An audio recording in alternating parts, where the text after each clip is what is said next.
The diplomatic files glowed softly in the darkness of his private quarters. Kelrick rubbed his tired eyes and leaned back in his chair, feeling satisfied with himself. 3 days ago, his government had taken control of a small human farming world called New Harbor. The decision had been easy. Humans were new to the galaxy, barely 2 generations of space travel under their belt. They owned only 14 colony worlds, all of them small and poorly defended.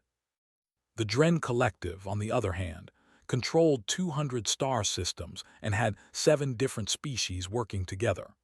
Taking one little human world seemed like nothing more than a test. Kelrick had spent 40 years as a diplomat. He had negotiated with dozens of different species. Some were aggressive, some were peaceful, but all of them understood power. The strong took what they wanted and the weak accepted it. That was how the galaxy worked. Humans would learn this lesson soon enough. His communication console beeped, interrupting his thoughts. An incoming message from Earth marked Priority 1. Kelrick accepted it without much interest. The holographic image of a human woman appeared before him. She sat in a clean office with Earth visible through a window behind her. Her face was calm, her voice steady. Ambassador Kelrick, I am Ambassador Patricia Wung of Earth's Diplomatic Corps. Your government has violated the Tycho Treaty by annexing New Harbor Colony. You have 48 hours to withdraw all forces and return sovereignty to the colonists. This is not negotiable. The message ended. Kelrick sat in silence for a moment, then laughed. 48 hours. These humans actually thought they could issue ultimatums to the collective.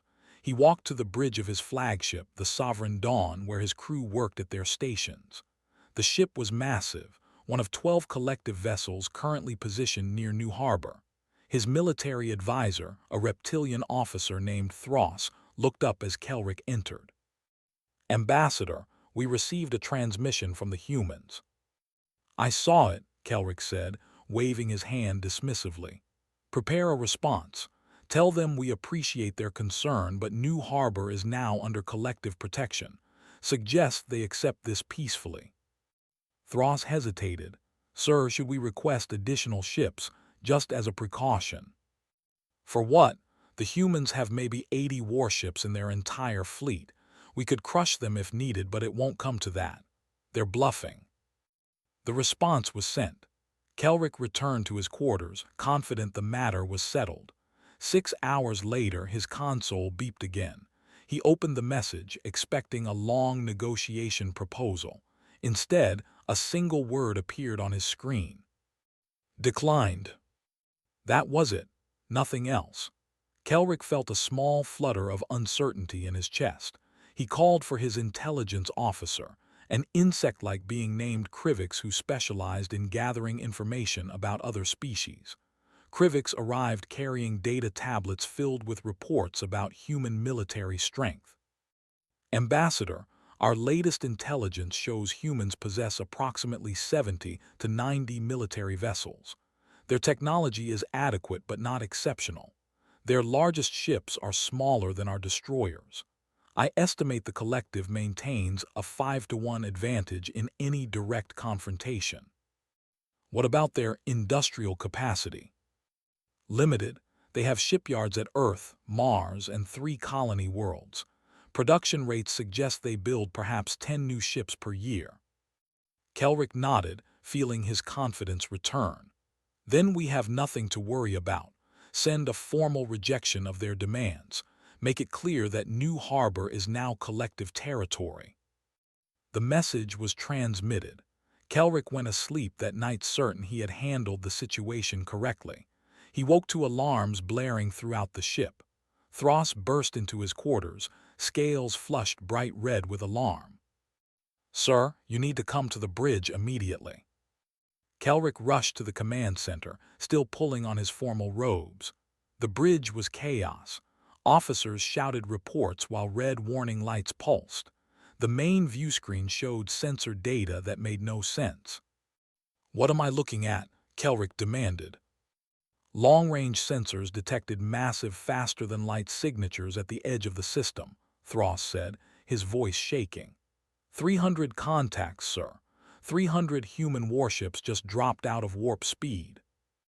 That's impossible. Krivik said they only have 90 ships total.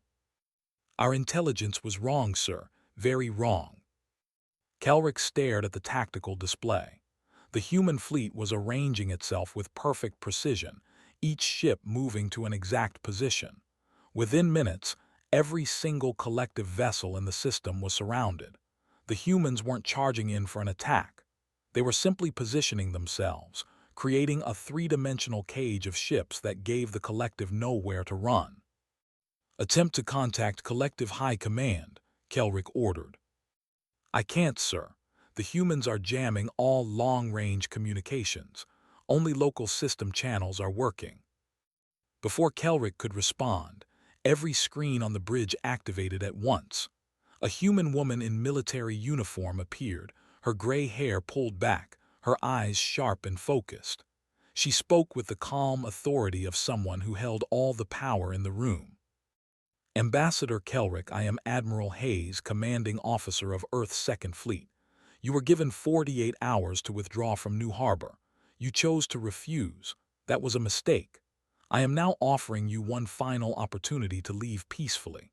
Power down your weapons, prepare your ships for departure, and we will allow you safe passage out of this system. You have 1 hour to decide. I suggest you choose wisely. The transmission ended. The bridge fell silent except for the quiet beeping of sensors. Kelrick looked at the tactical display again, counting the human ships that surrounded his tiny fleet. 300 against 12. He had assumed humans were weak, untested, harmless. He had been catastrophically wrong. The galaxy was about to learn a very hard lesson about underestimating humanity. Silence hung heavy on the bridge of Sovereign Dawn. Every officer stared at their stations, afraid to speak. Kelrick stood at the command platform, watching the tactical display as it updated with new information about the human fleet. Each blue dot represented a warship, and there were so many of them that the display looked like a Chinese letter. Analysis, Kelrick said quietly. A young tactical officer swallowed hard before responding. Sir, the human ships are maintaining perfect formation spacing. Each of our vessels is surrounded by an average of 25 human ships. They're positioned to provide overlapping fields of fire. If we attempt to move, we'll be in range of multiple enemy vessels simultaneously. Thross leaned closer to Kelrick. We need to contact High Command. They need to know what we're facing here. The humans are blocking all long-range communications. We're cut off. Admiral Hayes appeared on the view screen again. This time, she wasn't alone. A younger officer stood beside her, a man with sharp eyes and a data tablet in his hands. Ambassador Kelrick, this is Lieutenant Ramirez, my tactical officer. He's going to explain your current situation so there's no confusion. Ramirez touched his tablet, and new data appeared on the collective bridge screens. Detailed schematics showed the positioning of every ship in the system. Computer projections demonstrated firing solutions, escape vectors, and combat probabilities. Every scenario ended the same way: complete collective defeat. As you can see, Ramirez said in a professional tone, you have no tactical advantages. Your communications are jammed. Your ships are surrounded. Our weapons have superior range and accuracy. If combat begins, we estimate complete neutralization of your fleet in under 3 minutes with 97% probability of 0 human casualties. Hayes stepped forward again. I'm not showing you this to be cruel, Ambassador. I'm showing you this because I want you to understand reality. You can leave peacefully, or you can be forced to leave. Those are your only 2 options, but I need to know that you understand the situation completely before you make your choice. Kelrick wanted to argue, to find some flaw in their analysis, but he couldn't. Everything Ramirez had shown was mathematically sound. I need to consult with my government, he said. Then I suggest you do so quickly. Your hour is already down to 43 minutes. The screen went dark. Kelrick turned to his communications officer. Can we get a message out through quantum entanglement? Yes, sir. The secure command channel uses quantum-entangled particles. The humans can't jam it without severing the connection completely, which would alert us immediately. Good, connect me to High Command. 5 holographic figures materialized on the bridge, representing the collective's Supreme Leadership Council. High Magistrate Kelver, the most powerful among them, spoke first. Ambassador Kelrick, we received automated alerts about a large human fleet entering the system. Explain the situation. Kelrick summarized everything that had happened. He showed them the tactical data, the sensor readings, the human fleet positions. When he finished, he waited for their response. He expected concern, perhaps even fear. Instead, Kelver laughed. 300 ships. Impossible. Our intelligence clearly states humans lack the industrial capacity for such a fleet. This is obviously a trick, some kind of holographic deception. Sir, these are physical ships. Our sensors confirm solid mass, energy signatures, active weapon systems. Another council member spoke up. Even if they are real, we cannot appear weak. The other species are watching. If we retreat from a confrontation with humans, it will encourage others to challenge us. Hold your position, Ambassador. Refuse their demands. But sir, the tactical situation is. We have 2,000 reserve ships across collective space, Kelver interrupted. If these humans want to fight, we will give them one. Refuse their ultimatum. That is an order. The connection ended. Kelrick stood frozen, unable to believe what he had just heard. Thross moved beside him, speaking quietly so the bridge crew couldn't hear. Sir, with respect, that's insane. We're outnumbered and outgunned. If we refuse, people will die. I have my orders. Then I respectfully request permission to evacuate non-essential personnel to New Harbor's surface before combat begins. Kelrick nodded. Granted. Medical staff, engineers, anyone not directly needed for combat operations. Get them off the ships. 37 minutes remained when Kelrick opened a channel to Admiral Hayes.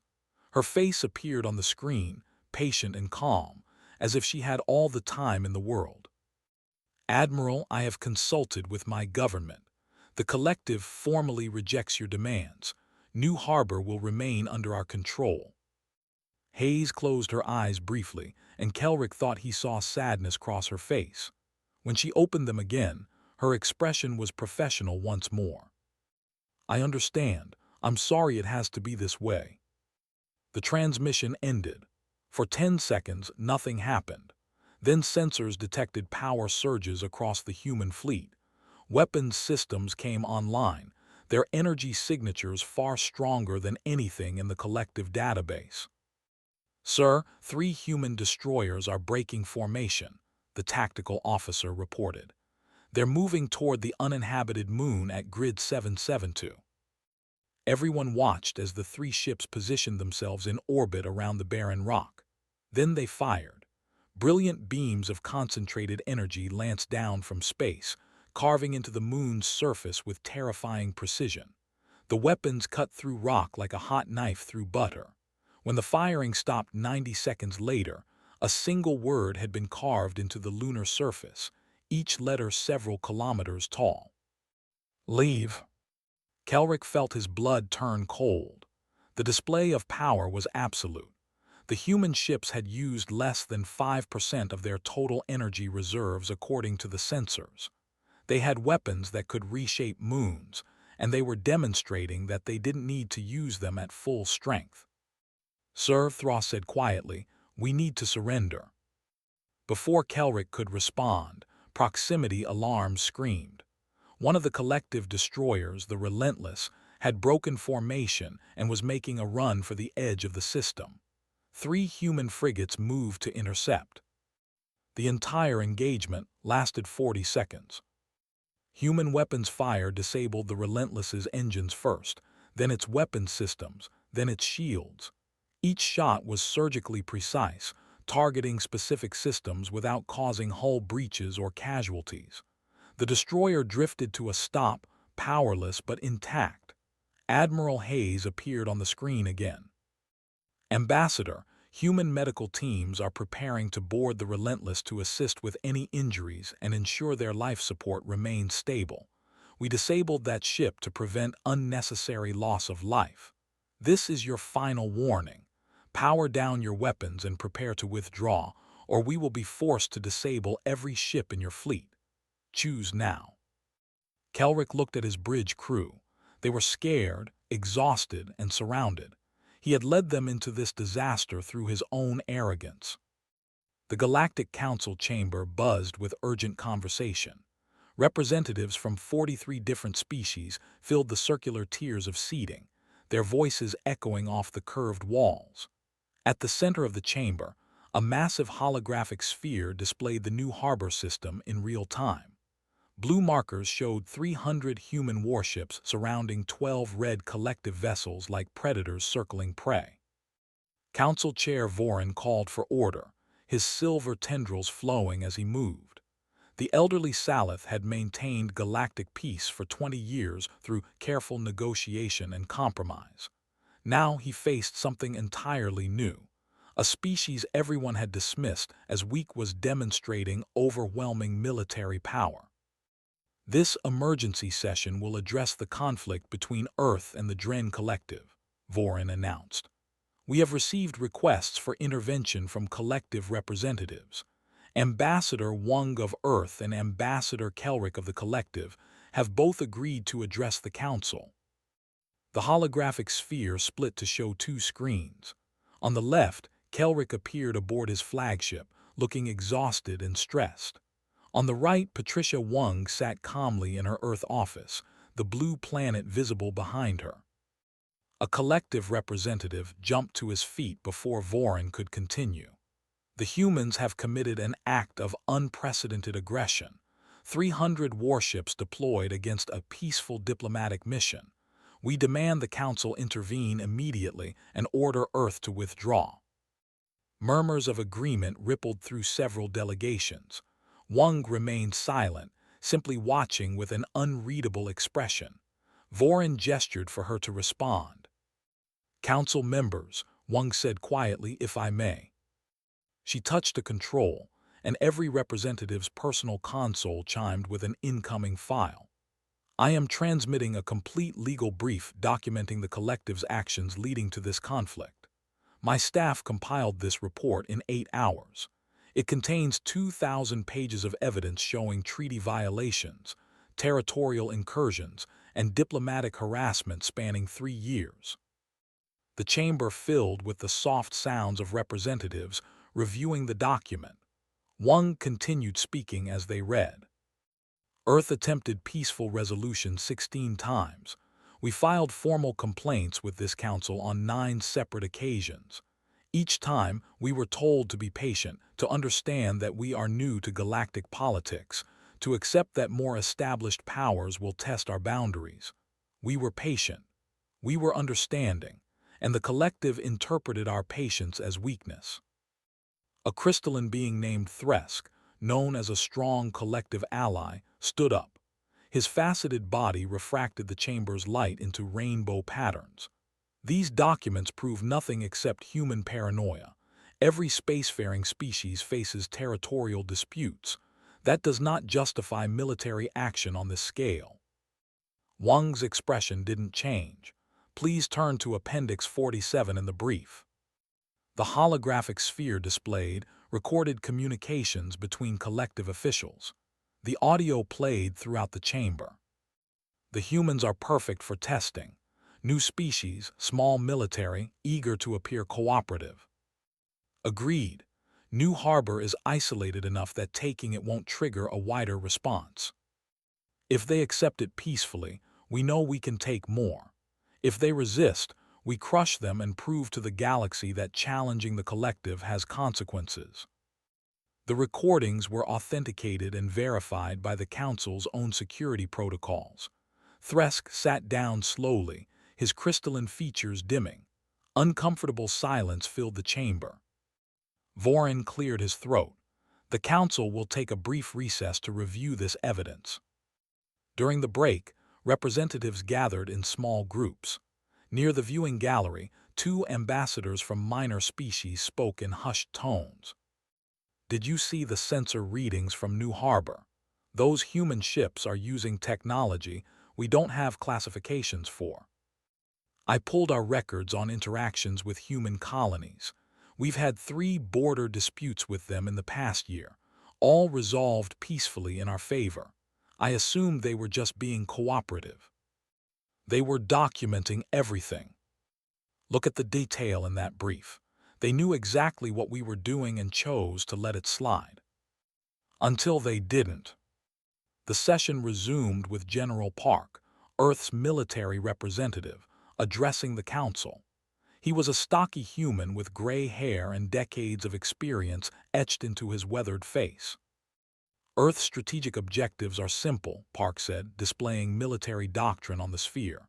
First, restore New Harbor's sovereignty. Second, ensure the collective cannot threaten human worlds again. Third, demonstrate that humanity will defend itself when all diplomatic options are exhausted. We do not seek conquest. We do not seek vengeance. We seek security and respect. An aide rushed into the chamber and whispered urgently to Vorin. The council chair's expression shifted from concern to alarm. He projected new data onto the sphere, sensor readings showing a massive fleet movement. The collective has dispatched a battle group to relieve their forces at New Harbor. 37 warships, including 6 dreadnoughts, are approaching at maximum faster-than-light speed. The chamber erupted in noise. Collective representatives looked hopeful, believing their superior numbers and heavy capital ships would turn the tide. Wang made a brief call on her console. Within minutes, new sensor data appeared showing human fleet movements across multiple sectors. 4 hours passed. The council maintained communication with both parties, attempting to negotiate a ceasefire. Then the waiting ended.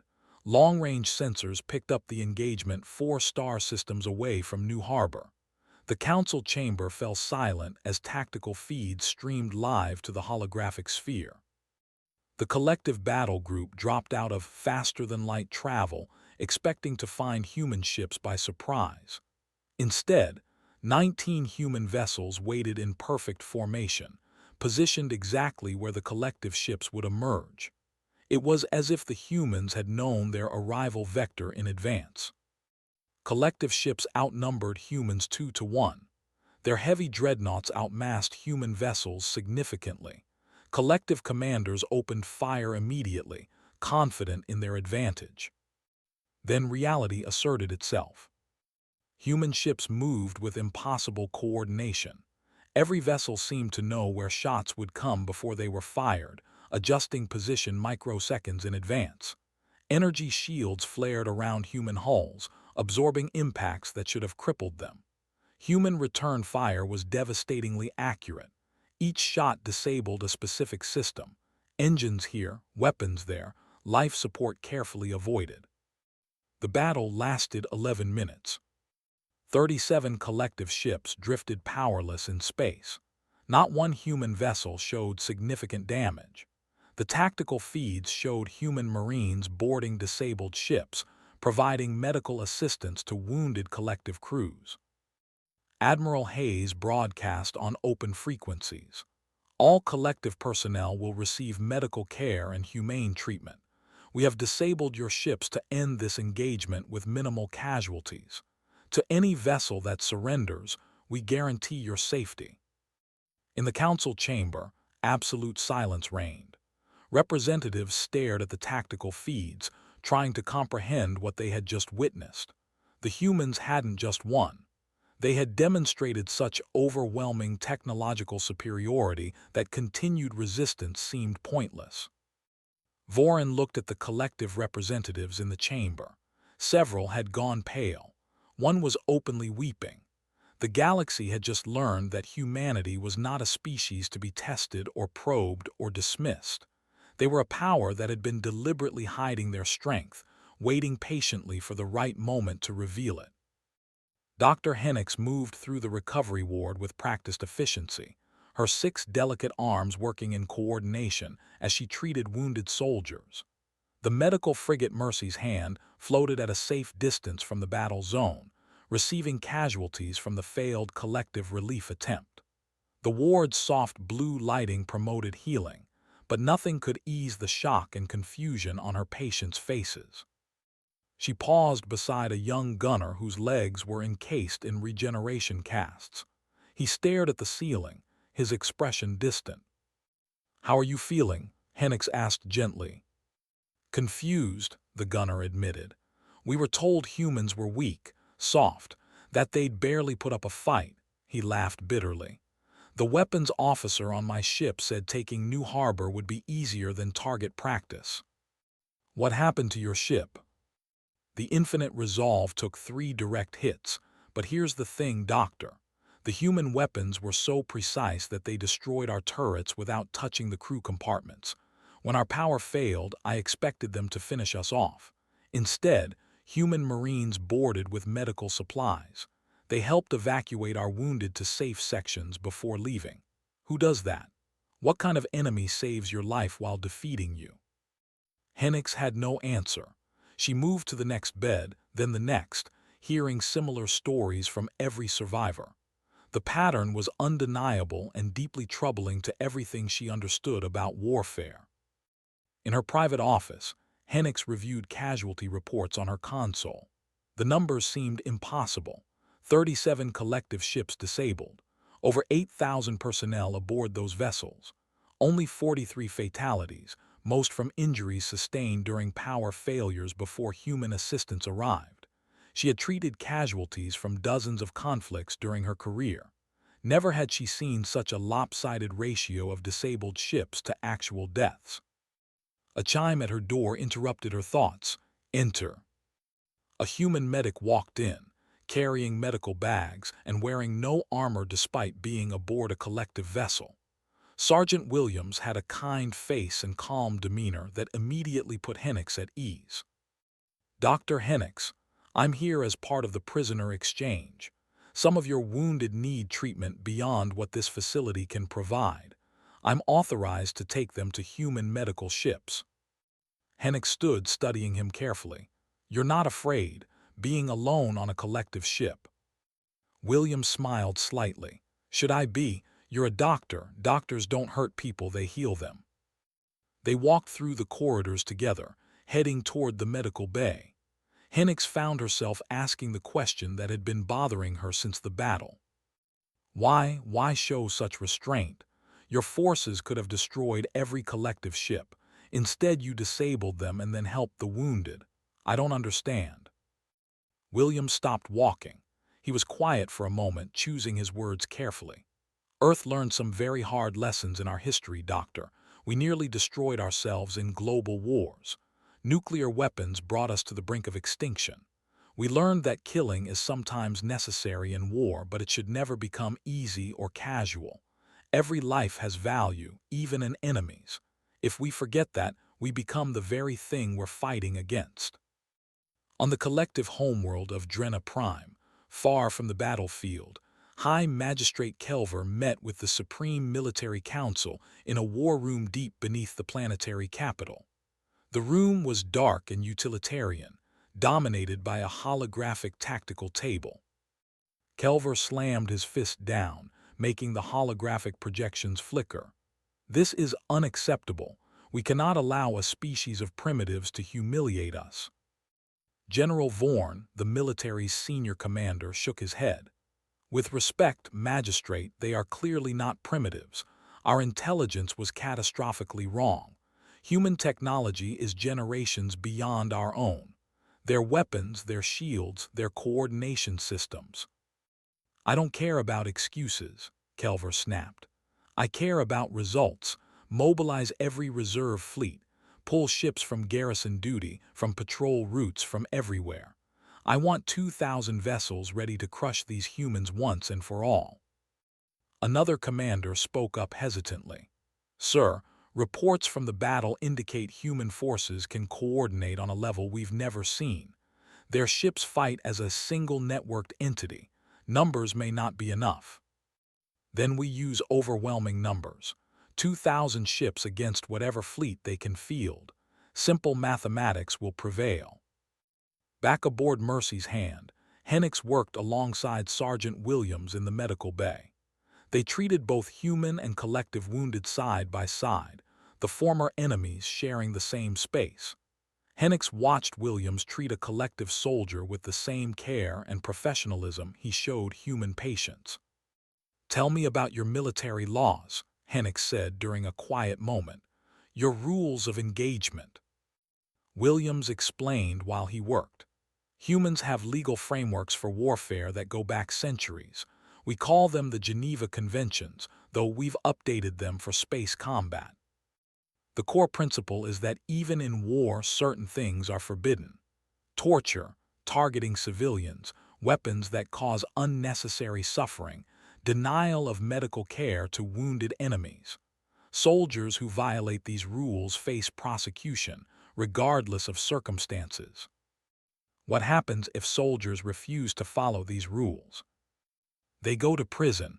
War doesn't excuse war crimes. Hennix found the concept fascinating and terrifying. A military force bound by such strict moral codes, yet capable of such devastating effectiveness. Human intelligence detected the collective's massive mobilization within hours. Aboard the flagship Determination, Admiral Hayes received the briefing with her senior staff. Lieutenant Ramirez brought up tactical projections showing 2,000 collective ships converging on human positions from multiple vectors. "They're pulling everything," Ramirez said. "Reserve fleets, garrison ships, training vessels. This is their full military might." Hayes studied the displays calmly. "What are our capabilities against those numbers?" "Our networked combat systems can coordinate up to 1,000 ships simultaneously with 99% efficiency. We currently have 800 vessels available in theater. Our AI targeting can handle multiple thousands of enemy contacts. Energy shields can absorb sustained fire for extended periods. Probability of success is estimated at 87% with acceptable casualties." Define acceptable casualties. Projected human losses, 0 to 3 ships. Projected collective losses, 60 to 70% of their fleet disabled within 2 hours of engagement. Hayes was quiet for a long moment. "They don't know what they're facing, do they?" "No, Admiral. Their intelligence is still based on outdated assessments. They think they can overwhelm us with numbers." The massive fleet engagement occurred in Sector 447, an empty region between star systems. 2,000 collective ships faced 800 human vessels. Collective commanders ordered a traditional massed attack, believing superior numbers guaranteed victory. Human forces arranged themselves in a distributed network pattern.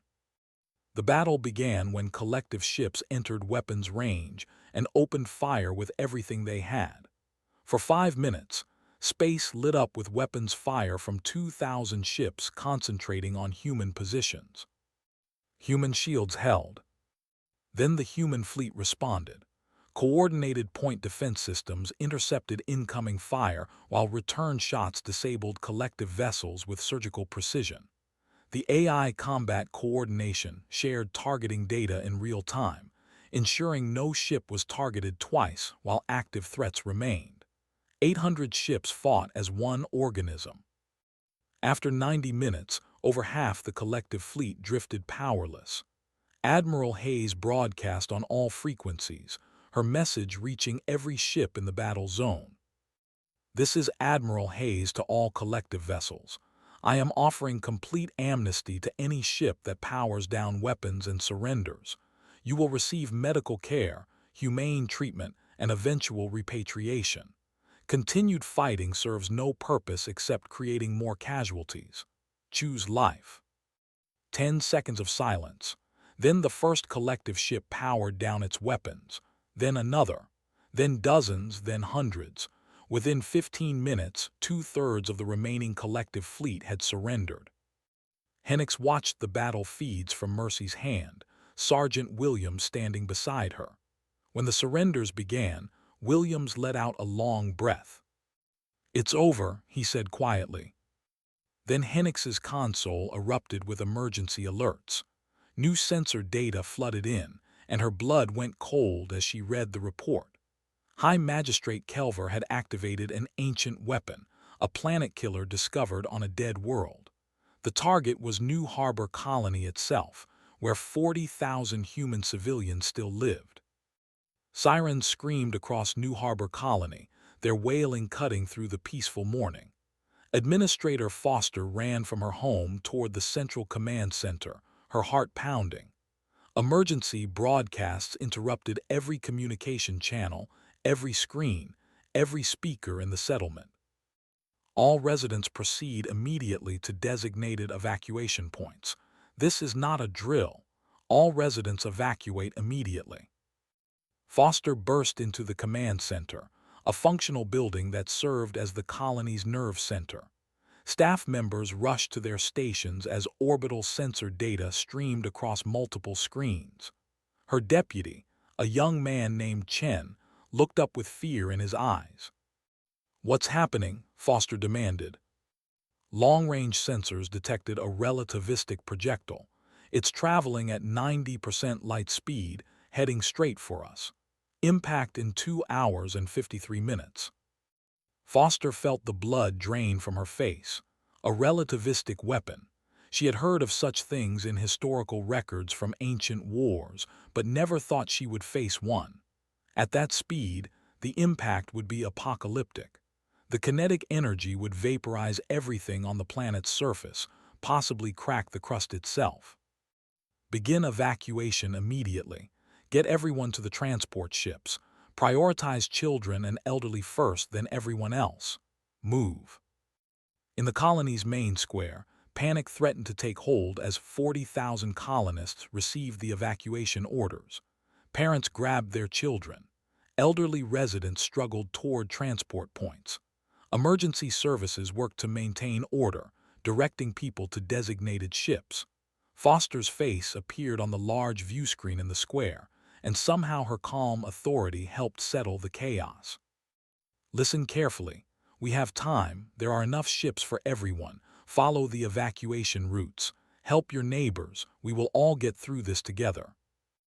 On Earth, in the Strategic Command Center beneath Geneva, President Morrison stood at the central platform watching real-time data from New Harbor. Military and political leaders surrounded her, their faces grim. General Park stood to her right, Ambassador Wang to her left. "Can we intercept it?" Morrison asked. "No, Madam President," Park said. "At that speed and mass, conventional weapons are useless. Any attempt to destroy it would just fragment it into multiple impacts. We need to deflect it." "How long until our nearest fleet arrives?" "Admiral Hayes can make it in 40 minutes with her fastest ships. But deflecting a relativistic projectile requires precision and power we've never attempted at this scale." Morrison's hands gripped the railing as she made her decision. She activated the broadcast system, ensuring her message would reach not just Earth but the entire galaxy. "This is President Morrison of Earth. The Dren Collective has chosen to target civilians rather than accept military defeat. They have fired a weapon of mass destruction at New Harbor Colony, where 40,000 innocent people live. Targeting civilians crosses a line that cannot be uncrossed. Earth hereby declares that if New Harbor is destroyed, we will respond with our full strategic arsenal." She paused, letting that sink in. "We have possessed the capability to destroy entire worlds for years. We chose never to weaponize it based on principle. The collective has now made that principle impossible to maintain, but we will not allow New Harbor to fall. Not today. Not ever." Admiral Hayes stood on the Bridge of Determination, which was already executing an emergency faster-than-light jump toward New Harbor. The ship's system strained under the demand for speed, pushing beyond normal safety limits. Her crew worked with controlled urgency. "ETA 38 minutes, Lieutenant Ramirez reported. 16 other ships can make the jump in time. The rest of the fleet is following but won't arrive before impact." What's our deflection probability with 17 ships? 73% if everything works perfectly. Zero margin for error. Hayes nodded. Tell engineering to prepare the gravitational pulse generators. We're only going to get one shot at this. On New Harbor, the evacuation proceeded with desperate efficiency. Foster refused to board the transports, instead coordinating from the command center until every civilian was off-planet. Her staff argued with her, but she remained firm. A leader doesn't abandon her people. I stay until the last transport lifts off. Outside the command center windows, the sky showed the final transport rising in a blast of engine fire. Foster watched it climb, carrying the last group of children from the colony's school. 40,000 people evacuated in 2 hours and 37 minutes. She allowed herself a moment of pride before returning to her console.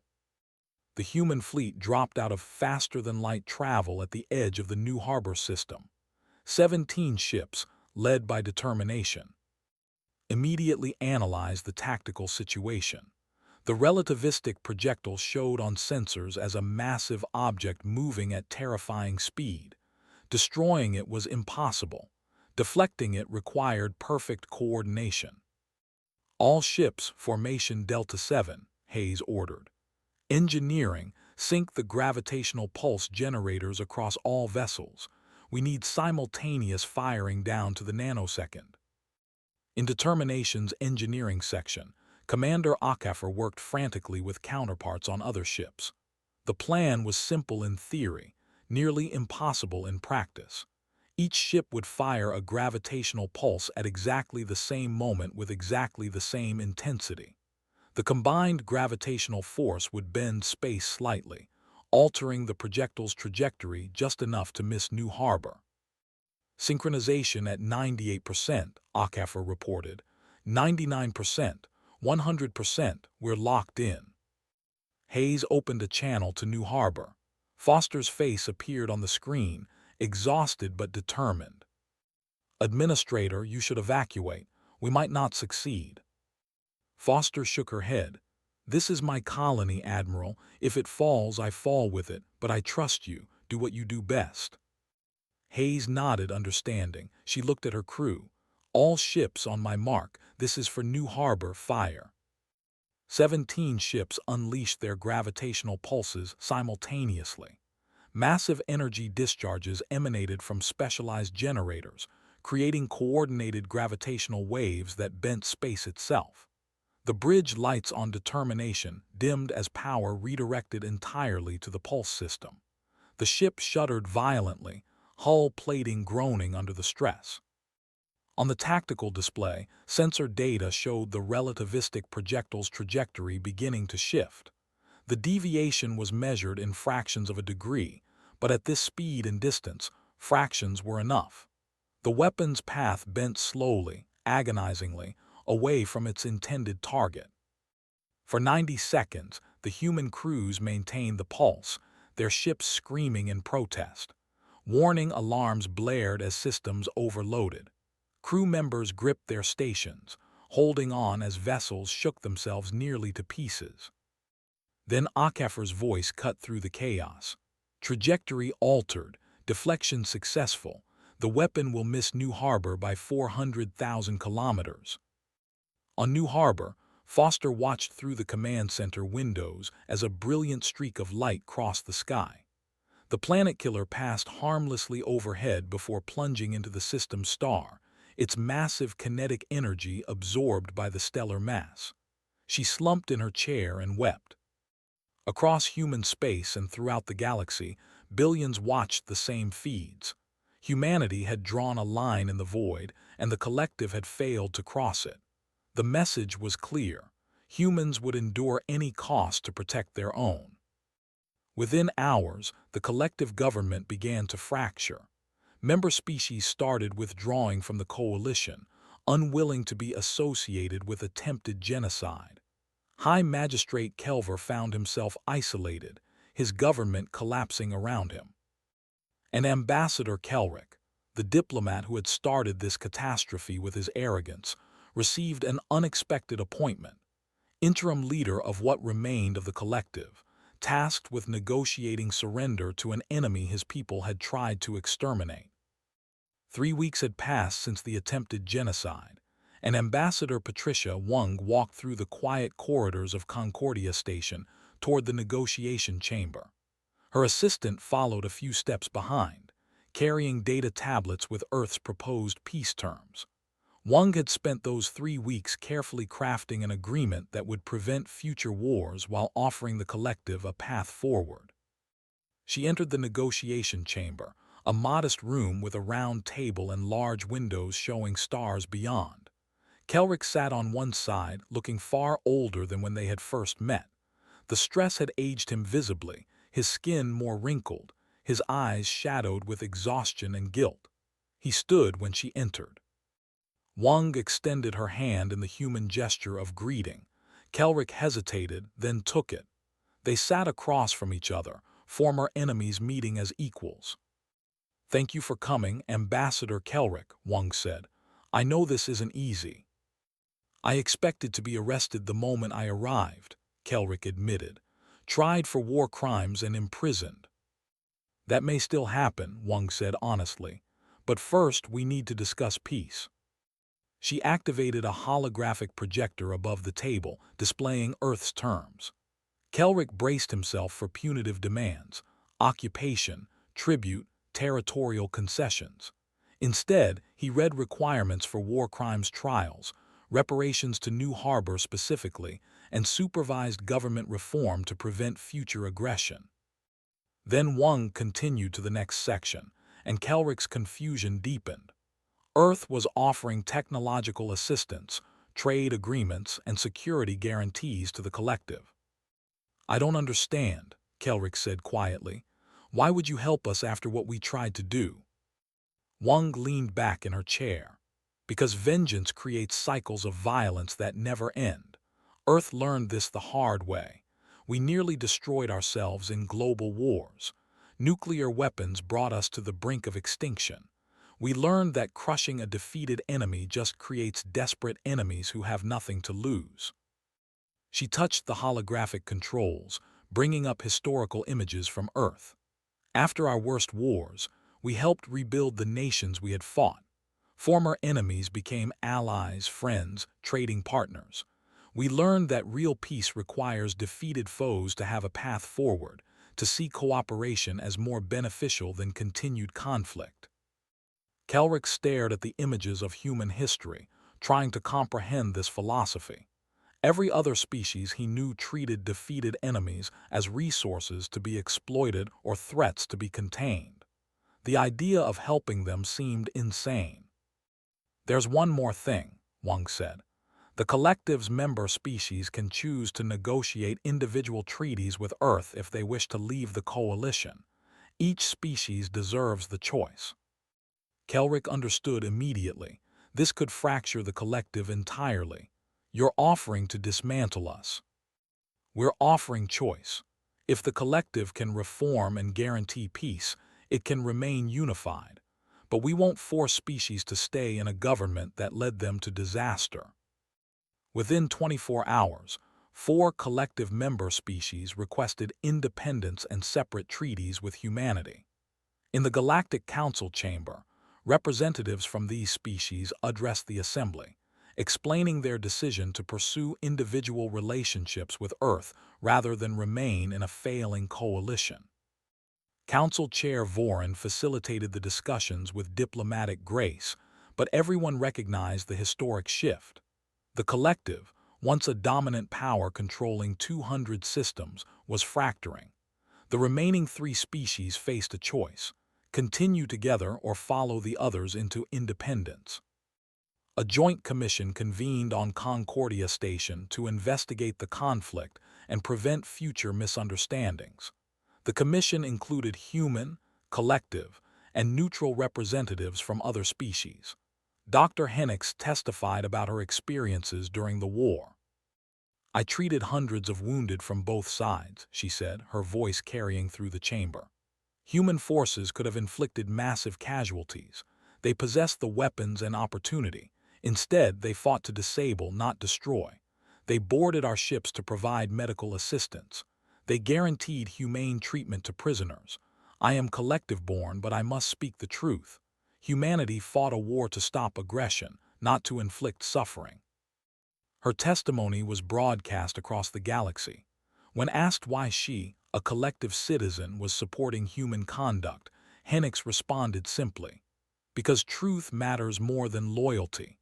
And the truth is that Earth showed us what warfare should be, terrible when necessary but never cruel." The Galactic Council held a formal session to address the war's conclusion. Representatives from all 43 member species attended. General Park presented the final military briefing, outlining how human forces would withdraw from occupied positions as collective ships were repatriated. Admiral Hayes appeared via hologram, announcing her retirement from military service. "I've proven humanity's capability," she said. "I have no desire to exercise it again. I hope the galaxy has learned what we have, that war is sometimes necessary, but peace is always preferable." The Council formally recognized both humanity's military strength and their demonstrated restraint. Earth was elevated to a position of significant influence in galactic affairs. No longer a junior species to be tested, but a power to be respected. 6 months after the war's end, a memorial ceremony took place on New Harbor. The colony had been rebuilt with help from both human and former collective worlds, a joint effort symbolizing new relationships between former enemies. Administrator Foster stood before a black stone monument in the rebuilt Central Square. Colonists and visitors from across the galaxy gathered around. The monument bore the names of every person who died in the conflict, human and collective, military and civilian, victims of a war that should never have happened. Dr. Hennix attended, standing beside Sergeant Williams. Ambassador Kelrick was there too, no longer representing the collective government that had dissolved, but attending as a private citizen seeking redemption. He had accepted responsibility for his role in starting the war and now worked with Wang to ensure it never happened again. Foster read the plaque's inscription aloud, her voice carrying across the silent crowd. "Here lies proof that humanity's mercy is as powerful as their might. Let those who would test the first never forget they might face the second." A moment of silence fell over the gathering. Then, slowly, representatives from dozens of species approached the memorial, each placing a flower or token at its base. Humans stood beside collective citizens. Former enemies embraced. Children from different species played together nearby, too young to remember the war, representing a future built on understanding rather than fear. As the sun set over New Harbor, casting long shadows across the monument, Wang stood with Kelrick watching the ceremony. "Do you think it will last?" Kelrick asked quietly. "This peace?" Wang considered the question. "Peace requires constant effort. But yes, I think it will last. Not because humanity is strong, but because we've shown the galaxy something more important than strength." "What's that?" "That we choose mercy when we could choose vengeance. That we build bridges when we could build walls. That we see former enemies as future friends." She smiled slightly. "The galaxy has learned what it means to declare war on humanity. They face an enemy that will defeat them absolutely, but would rather turn them into allies. That's a lesson that tends to stick." Kelrick nodded slowly, watching as humans and collective citizens worked together to light memorial candles. The galaxy had changed. Humanity had proven themselves not through brutality but through restraint. They had shown that true strength meant knowing when not to use it. And in that lesson, a new era of galactic politics had begun.